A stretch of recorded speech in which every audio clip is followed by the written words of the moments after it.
এটা শেষ করে যাচ্ছে, এটা শেষ করে কথা হয়েছে তার সাথে।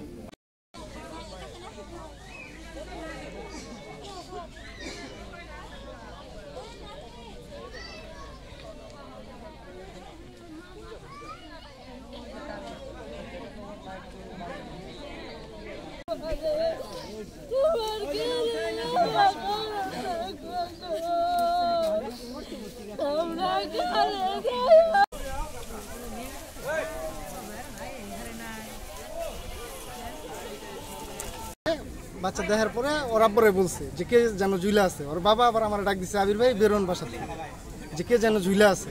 পরে আমি বেরোইছি, পাশা আবার আমার পাশেই যে আমার মেম্বারের বাসা, আমার মামি লাগে আর কি, মামিকে ডাক দিছি যে মামি বের হন, এখানে কে জানি ফাঁসিতে মারা গেছে।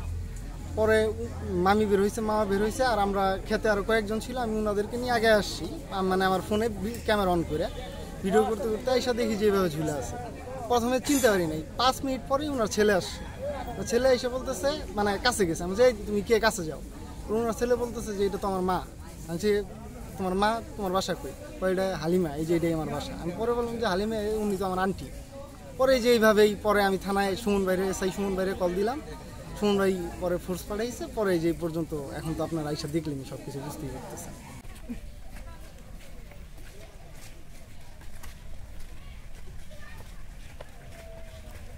মাথা কি ওদিকে দেবো না এদিকে? এদিকে স্যার। হ্যাঁ, ওইদিকে যাই, আমি ব্যাগে যাবো। মাথা কোন দিকে? পরে দেন 10 মিনিট পরে দেন, কিছুই হবে না, পরে দেন।